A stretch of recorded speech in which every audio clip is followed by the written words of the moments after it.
agora, com vocês, o programa Exerça Sua Fé. Bom, então, vamos embora continuar falando aí sobre essa questão de família. Eu tenho algumas coisas no meu coração para a gente compartilhar, mas quero te falar, gente, obviamente não tenho aqui intenção nenhuma de ser um perfeito e trazer coisas para você, mas tenho um pouquinho de experiência, eu desde uma família já construída, filhos já grandes, casados, tenho netos, e saber que Deus põe a mão sobre a família, cara. E o que Ele escreve sobre família para dar certo, desde que, escuta, eu coopere com Ele. E daí eu não abro mão disso, porque esse é todo o princípio que está na palavra. Nós vamos ler agora uma passagem super conhecida, onde prova a importância da minha cooperação. Então nada acontece do nada. A cooperação da nossa resposta, ela é importante demais. Diga amém. Outra coisa interessante que também na nossa leitura, aí lendo a palavra de Deus, a gente vê lá no livro de Samuel, em outros também, em outros livros, essa dificuldade de família, filhos, pais. Por exemplo, o profeta Eli tinha 2 filhos que eu vou te falar. Os caras eram capeta em pessoa. Então Deus não se agradou da vida deles e da condição. Não está dizendo aqui a questão da mãe, como é que eles viviam em casa. Mas eu quero te falar que isso pode acontecer, independente de qualquer coisa, gente. E esse aqui é o detalhe, né? Ele era um profeta, tá legal. Será que ele sabia, ele tinha verdades instaladas e sabedoria para lidar com os filhos? Não sei. Mas a Bíblia mostra que os caras estavam estranhos. Aí depois vem o profeta Samuel, homem de Deus. Mas se você for ler, os filhos do profeta Samuel não seguiram a Deus. Eles estavam afastados. Alguém está pegando, né? Então, olha só. Tem muitas coisas que Deus ele não tira da sua palavra. A gente anda mais para frente e vê Davi. Davi tem várias mulheres lá. Depois tem um problemaço de família grande. E aí? O que ficou faltando? O fato é que eu quero passar isso com vocês e prestem atenção. Nós somos seres imperfeitos. Mas não estou dando aqui uma porta aberta para dizer, bom, eu sou imperfeito mesmo, então vai assim mesmo. Não, não é isso. Eu estou dizendo que somos seres imperfeitos nessa questão de sermos sábios o suficiente para lidar com coisas. É por isso que nós somos dependentes de Deus. E nós precisamos. Porque a gente enfrenta a situação dentro da nossa casa que muitas vezes, cara, a gente não sabe como lidar. Eu já passei situações que eu falei, o que eu vou fazer? Eu não sei. Mas aí a gente vai, conversa, a gente busca Deus, vê o conselho dele e tal, e a gente anda por esse conselho. Alguém está entendendo? Então, eu quero te falar que mesmo sendo seres imperfeitos, podemos construir uma família boa, saudável e agradável. Diga aleluia isso aí. Então, legal. Por quê? Porque Deus está nessa parada. E nós vamos ver agora, ó. Olha o Salmo. O Salmo 128, verso 1. O que está escrito aí? Há muitas bênçãos. Para quem? Para qualquer homem? Não. Para o homem, e aqui tem umas especificações, tem coisas interessantes, que está escrito o homem que ama e o homem que responde a Deus. Obedecer é responder a sua verdade. Responde ao Senhor andando sempre, diga sempre, nos seus caminhos. Só aqui já tem algo que é importante, uma perseverança, uma continuidade. Independente das situações que enfrenta, vai ali, vivendo aquela jornada. Ok? E ele não abre mão. Ele responde a Deus. Eu comentei algo aqui nos primeiros encontros, eu quero deixar isso no teu coração. Preste atenção nessa manhã. Nessa jornada de construirmos a nossa família, nós vivemos mais com o que é preciso do que com o que eu quero. Nenhum amém. Não é o que eu quero, é o que é preciso. Anota essa frase, você tem que pensar. Não é o que eu quero. Verdadeira construção de casa, de família ou de pessoas, em relação a Deus, a caminharmos com Ele, é mais o que é preciso do que o que eu quero. Aí as coisas andam, gente. É obviamente que você olhando esse verso, que é logo o primeiro, está falando aqui de atitudes e comportamentos, obviamente, sacrificiais de coisas. Ok? Em relação à nossa carne, em relação ao que a gente pensa, ou que o mundo pensa, olha só, preste atenção, tem uma ordem, tem algo aí que eu não posso abrir mão. Veja, Salmo 128, verso número 2. Então, esse é o primeiro verso e começa tudo daí. O verso 2: seu trabalho renderá muito, e em todas as áreas da vida dele ele será feliz. Mas isso aí não está acontecendo do nada. Tem o verso número 1 em alta, hein? Beleza. O verso número 3. Sua esposa será uma fonte de alegria para ele. Não é dor de cabeça, nem vice-versa. Seus filhos serão fortes, cheios de saúde, como oliveira nova, reunidos à sua mesa. Tem um conteúdo de comunhão nisso aí também, gente. De um fortalecimento desses lares, desses laços de amizade, valorização dentro de casa. Isso é muito importante, gente. Hoje, olha, as pessoas não estão valorizando nem mais irmãos, cara. Nem mais pais. Qual é o maluco que não cuida dos seus pais, cara? Fala aí para mim. E tem gente que ainda chega para mim e fala assim: você não sabe o que foi meu pai, aquilo ali foi, eu vou te falar e tal. É mesmo, cara, tu está cheio de problema, tua vida não vai andar. Prendeu no coração, não tem nada a ver o que ele foi, ele continua sendo seu pai. Deus nunca chamou para nós termos atitude, gente, que nós queremos, atitude que devemos. Nós devemos respeito, honra aos nossos pais, sendo bons ou ruins. Eu provo isso com você. O pastor falou aqui sobre honra. Então, assim, são conteúdos que precisam estar no nosso coração. Ah, não, mas eu respondo, pastor, com base... Olha só, se tu for gentil comigo, eu vou ser contigo. É mesmo, cara. Então, eu estou no padrão lá de fora. Eu estou no padrão desse mundo. Gentileza gera gentileza. E o cara não for gentil comigo, eu não vou ser com ele. Não é assim que funciona. É óbvio que esse tipo de padrão exige esse sacrifício. Existe o respeito, um temor interior de cuidar. Mas como é que pode, gente? Não podemos fazer assim com os nossos pais. E tantas coisas que nós vemos na palavra. Isso não é novo não, hein? Jesus já falava isso daquele tempo. E no final dessa história eu quero te falar o padrão de Deus, que é sacrificial, não tenha dúvida, que é necessário, é preciso, nos abençoa de cima a baixo. Você quer plantar para ser abençoado? Então esse é o padrão. É o padrão do que é preciso, não o que eu quero.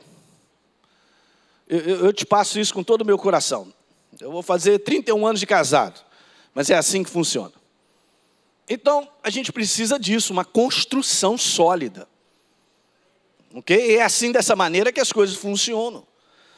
E por último, reforçando o verso primeiro, a Maria colocou lá para mim, essa é a bênção que o Senhor dá ao homem que o ama e obedece os seus mandamentos, gente. Fala aí. Falou de uma casa. Não está falando de uma casa perfeita, porque nós não somos seres perfeitos, mas dá para construir saudável, dá para ter uma família equilibrada. Diga aleluia. Os malucos digam aleluia. Maluco não, mas não é não? Oi, pastor, mas o desequilíbrio hoje está grande. Está mesmo. Mas por quê? Porque não tem conteúdo de sabedoria dentro. A sabedoria não é minha não, é de Deus. Os conteúdos de sabedoria de Deus, gente, cai nessa tecla que eu estou dizendo, é preciso. Pastor, eu sei que é o certo, então faço o certo. Ah! Eu entendi o ah! É a nossa carne. Escuta aí, a nossa carne não quer fazer o certo. Mas não estamos nem aí para ela, tem que fazer o certo. Eu falei isso para vocês nas reuniões aí, falando de negócio de caminho curto, não tem. E falar nisso, gente, construção de família leva anos, hein? Porque no final dessa história, escuta, eu tenho lá geneticamente uns filhos, mas no final, não sou amigo deles, nem eles de mim, o que eu ganhei? O que eu fiz?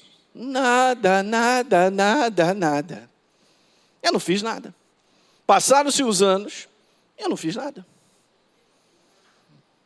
No final dessa história, o que nós construímos? É essa jornada. Uma jornada legal. Então, eu não estou falando isso para te desanimar, não. Porque o que Deus escreveu está valendo. Agora nós vamos escolher. Então, quando a gente lê essa passagem, se muitas vezes nós não tivermos cuidado em ver pela ótica de Deus, eu posso concluir humanamente que, pastor, isso aí é uma utopia, isso aí não funciona, não. Não, lá de fora não funciona, porque não tem padrão mais de família no mundo sem aliança com Deus. Primeiro, quem criou a família foi Deus. Quem não vive com ele não sabe o que é um padrão de família, obviamente. Aí o inferno avacalha. É o que a gente está vendo. Então você não tem, escuta isso, gente. Nós não temos referência do lado de fora de família. Eu quero te falar que, na verdade, Deus espera que nós criemos a referência de família com Ele. Esse é que é o detalhe. Nós vamos criar isso aí. Nós vamos fazer valer a referência verdadeira de família nos nossos lares, na nossa casa. Está dando para pegar, né? Então, eu não posso encarar problemas também, porque todos nós enfrentamos problemas em várias áreas. Faz parte dessa vida nesse mundo doido. Enfrentar coisas que a gente não gostaria, mas estamos ali com aquela dificuldade. Também não é olhar para os problemas e dizer, ih, meu Deus, como é que vai ser, não vai dar certo. Não é assim. Você já reparou como é que Deus ele vai comigo e contigo nos problemas, Ele põe a mão, Ele vai dando solução. Diga aleluia, gente. Tem solução dentro da área de família, que alguém diga amém. É claro que tem. Mas o homem precisa se abrir para isso. Então falar de lar, falar dessa construção de família envolve várias áreas. Qual é o grau de sabedoria que eu tenho nessas áreas? Tipo, por exemplo, a área de trabalho, para ter o meu sustento.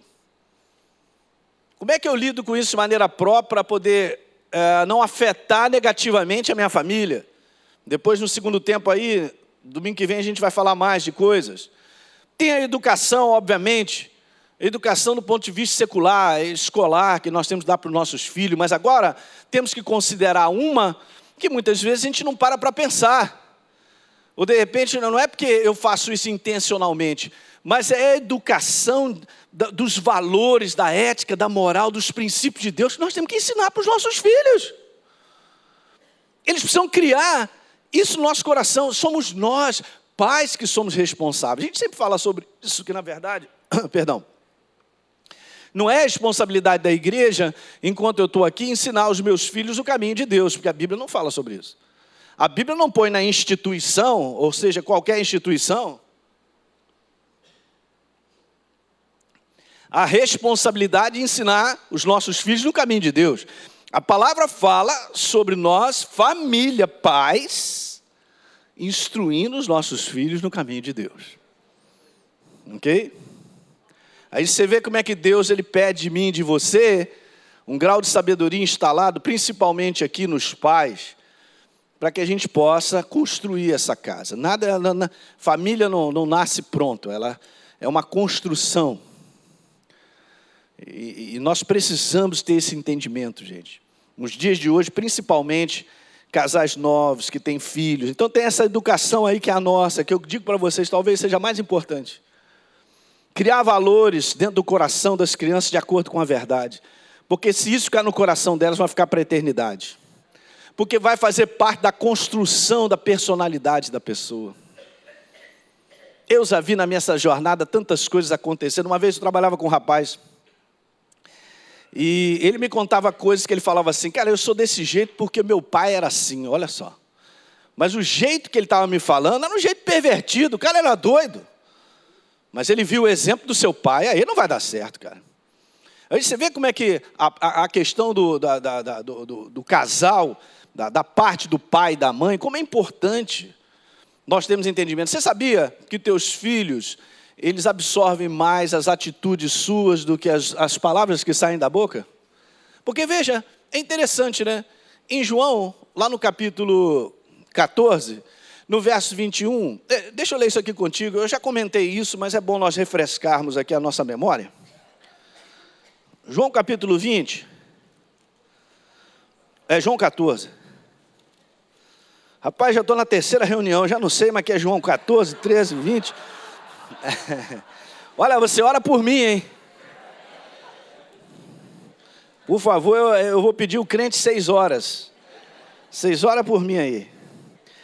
Então é João 14, 21. Aquele que tem os meus mandamentos e os guarda, disse Jesus, esse é o que me ama. Eu fiquei pensando sobre isso, né? Obviamente o amor não é demonstrado por palavras. Ele pode ser expresso com palavras. Mas eu vou te falar, a marca da demonstração do amor é comportamento. Agora fui no ângulo, acertei na... fui lá. Então, o meu comportamento fala alto. O meu comportamento expressa o verdadeiro valor do amor. Eu chego para Deus e falo, Senhor, eu te amo. Ele entende, Ele é meu Pai.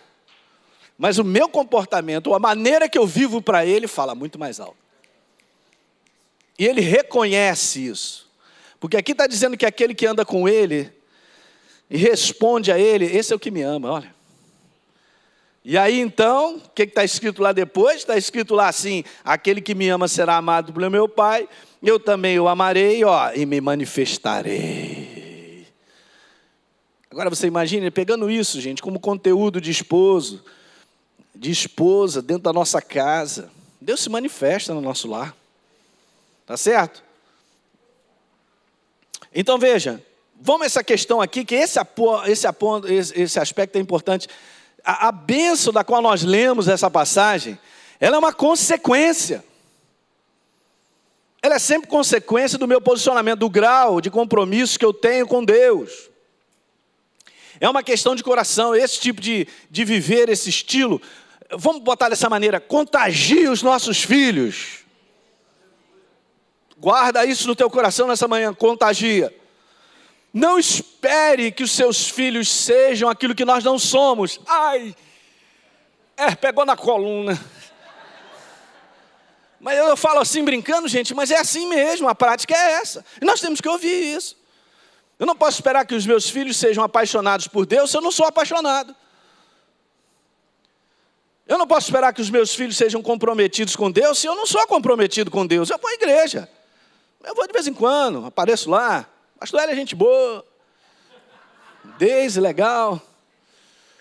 Eu entendo, gente, mas olha, alguma coisa tem que acordar, tem que bater um sino. Porque sabe o que acontece? Os anos passam, cara. E passa muito rápido. Outro dia mesmo, tu estava pegando teu moleque, brincando com ele, né? O Ricardinho.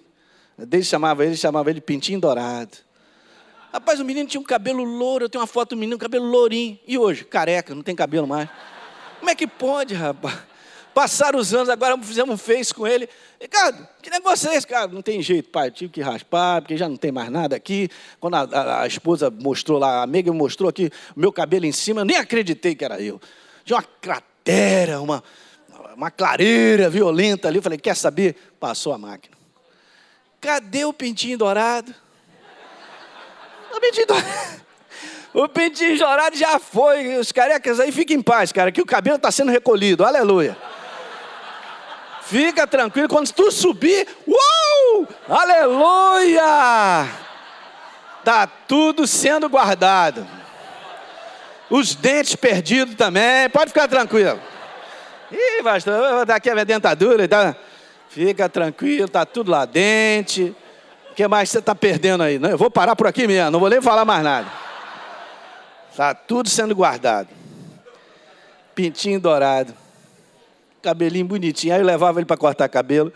Eu brincava com ele, meu filho, olha só, vou botar aqui assim, uma cuia aqui assim, ele só vai cortar a rebarba assim, vai fazer o famoso cabelo cuia. Ele não gostava. Ricardo, fica quieto. Ele passava a mão no olho. Fica quieto um pouquinho para o cara cortar, porque o cabelo é fino.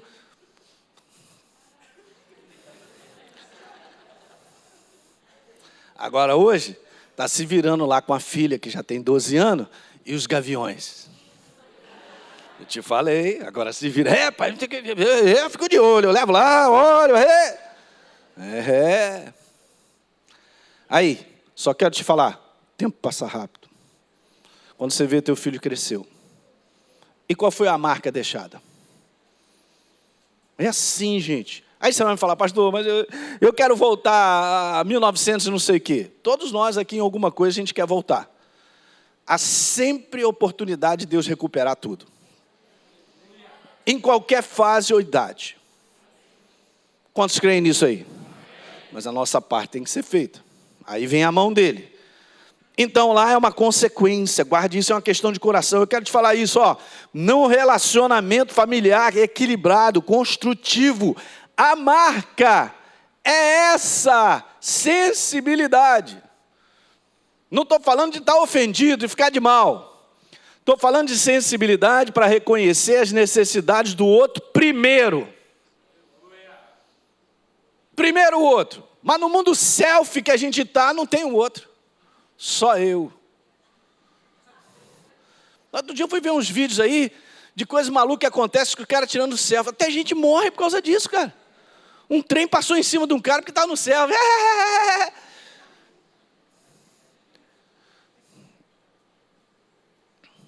Acidente por causa de selfie. Nesse mundo selfie, cara, tem que tomar cuidado. A nossa vida não é nós mesmos. Principalmente se eu quero construir algo na minha casa, primeiro eu olho o outro. A necessidade do outro. Alguém está entendendo isso aí? Sensibilidade, gente, essa sensibilidade vem porque nós andamos com Deus. Não é algo que está instalado em mim, na minha cabeça, mas nós reconheceremos nessa jornada de construir a nossa casa o que é prioridade. Qual é a sensibilidade que Deus nos dá para nós olharmos para a esposa, para o marido ou para os filhos, naquele exato momento, na necessidade. Porque às vezes as coisas acontecem, estão gritando e a gente não reconhece. Está faltando um elozinho aí de alguma coisa lá que precisava dessa liga, mas a gente não está reconhecendo, porque requer uma sensibilidade.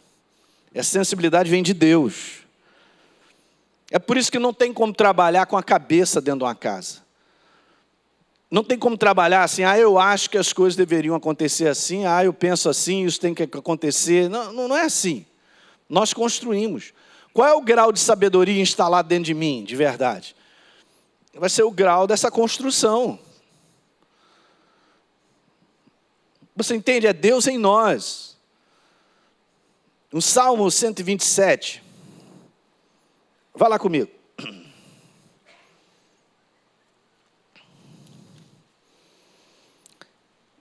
Esse primeiro verso é interessante, porque diz assim: se o Senhor não edificar a casa, em vão trabalhos que edificam. Salmo 127. Eu quero te falar que Deus edifica a nossa casa mais com a nossa colaboração do que você imagina e pensa. Deus trabalha na nossa colaboração. Ele tem visto isso na prática, gente. São coisas práticas que eu estou te falando. Falando sobre isso, sensibilidade, reconhecer primeiro o outro, são coisas práticas. Mas, obviamente, a gente tem uma carne, pensa uma opção de coisa e tal. Cara, entre pensar, ter uma carne, o que Deus mostra, faz uma grande diferença. Quer ver? Olha essa passagem de 1 Coríntios 13, no verso número 4. O verdadeiro amor. Diga, verdadeiro amor. Tá legal, tá escrito assim: se importa mais com os outros do que consigo mesmo. Está repreendido. O mundo selfie está repreendido. Está repreendido isso aí. Está repreendido como? Essa é a palavra. A palavra é a verdade, é vencedora. Ela constrói, ela é luz, ela é vida. Ela consigo, caramba, é mesmo, rapaz, mais com os outros, mas, rapaz, não tem pensado muito nos outros. Não vai dar certo. Não vai dar certo. Veja o que está escrito. E aí, gente, pasme, eu fiquei chocado porque fui ver, me lembrei dessa cena. Quando mexendo com tudo isso, estava me lembrando dessa cena fantástica. A cena que Jesus está na cruz do Calvário, no seu momento crucial, no pior momento, na maior agonia. Porque não era só uma questão da alma, era uma questão do seu corpo. Gente, ele tinha apanhado para burro. Muito sangue tinha saído. Ok? E Jesus estava num sofrimento só. Ele estava levando toda a natureza pecadora do mundo. Você tem uma ideia? Ele diz: Pai, por que me abandonaste? Ele não tinha como, ele estava levando, ele precisava pagar esse preço. Mas nesse momento onde ele poderia, você dizia assim comigo: pastor, ele tem todo o direito de pensar em si mesmo, de olhar para si mesmo. Pois é, mas nesse momento, ele lá com aqueles olhinhos dele, não sei nem como estava, de repente está assim meio fechado, né? Se apanhou muito no rosto, de repente meio olho aberto, e está ali naquela dor tremenda. O que acontece? Acontece isso aqui, ó, que eu quero ler para você. Veja o que está escrito aí, João capítulo 19, verso 26. Vendo Jesus, pastor, ainda deu tempo dele ver. Ver o quê? Vê lá, ó, vendo Jesus, a sua mãe. E junto a ele ou ela? A ela. Para botar os óculos ali, você não está vendo é nada, rapaz. Jesus está vendo e você não está vendo. Junto a ela, o discípulo amado. E disse: mulher, eis aí o teu filho. Aí chega para João e fala para ele assim: olha aí, João, eis aí agora a tua mãe. Cara, olha só, cuida da minha mãe, hein? Ele estava olhando a mãe. É óbvio, eu falei aqui no segundo culto, Jesus, a sua presciência, ele sabia de muita coisa, né? Ele não ia escolher qualquer discípulo, porque sabia, bom, esse aqui vai morrer em 10 anos, vai largar minha mãe na mão. Então o outro vai morrer também, o outro vai morrer, o outro vai morrer também, o outro vai morrer. Né, Gabriel? Vai morrer. Ah, esse menino vai viver muito, é ele. Vai cuidar da minha mãe, porque ele vai viver. Mas lá, nesse momento, ele olha para quem? A sua mãe. Gente, ó, medita nisso aí. Pode chorar durante a semana, mas medita. Para você ver como ele estava olhando a uma pessoa que precisava olhar naquela hora. Ele não olhou o sofrimento dele. Mas ele reconheceu a importância de saber, minha mãe, como é que vai ficar? João, cuida dela. Ela é tua mãe. Demais, isso aí eu vou te dizer. Isso é coisa prática, gente. Você está entendendo o que eu estou falando? Então, isso aí é que tem que estar no teu coração. Então, para eu terminar, eu vou te falar isso aqui. Esse tipo de bênção da qual Deus se manifesta, porque nós vimos lá Deus colocar a mão, ele acontece na nossa vida, porque nós temos, em primeiro lugar, uma vida compromissada com Ele. Se você me perguntar assim, pastor, você conhece pessoas que são de Deus, são novas criaturas, gente boa e tal, que não são compromissadas com Deus, como é que é o nível na questão de família? Eu falei, muito mal. Não funciona. É a nossa parte primeiro. É a parte de quem? É a parte do casal. E você sabe, você vai comecei uma família, os filhos vão consequências e tal. A nossa parte em sermos sábios, gente, e andarmos com Deus, ela é total. Eu vejo hoje que eu acabei de falar isso para vocês, quando a gente tem toda essa paixão, comprometimento, os nossos filhos entram nessa também. Eles vão sendo criados desde pequenininho com essa consciência, isso está dentro do coração deles. Não é maravilhoso? Você um dia saber que os teus filhos crescidos, eles têm um reino de Deus instalado, cara, para mim isso é a maior paixão. Há muitos anos atrás, Deus falou algo para mim, e eu botei isso, eu entendi bem o que Ele queria falar. Ó, cara, o maior ministério que você já cumpriu, o maior ministério que eu te chamei para fazer. Beleza, eu fiquei atento com o Espírito Santo estava me falando. Ele falou, ó, o maior ministério você já cumpriu. Essa parte fundamental você criou a tua casa. Falei, show de bola, beleza. Influenciei, deixei as marcas, não sou perfeito, mas deixei tudo que é necessário para os meus filhos andarem com Deus até o final. Posso ir embora, hein?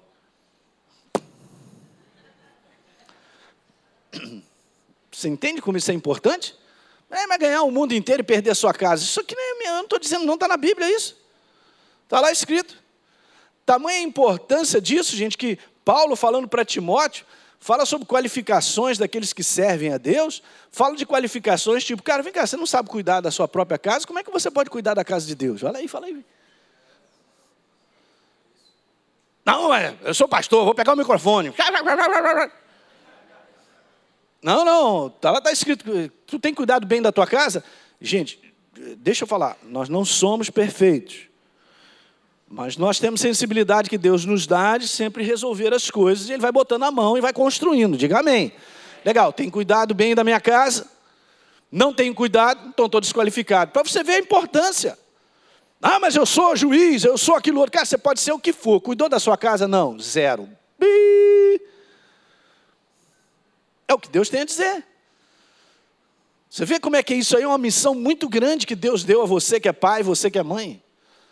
De construir uma casa, são seres que estão sendo criados para serem a expressão de Deus sobre a face da terra.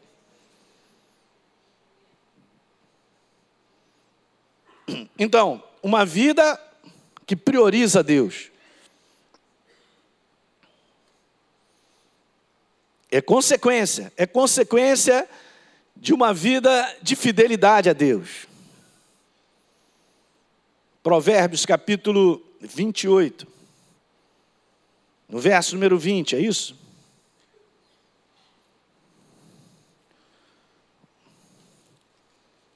Vamos lá, Natan, nós vamos ler. Profeta Natan, chamei o profeta Natan. Verso 20, um homem fiel ele será o quê? Meu Deus. Mas não está falando qualquer homem, né?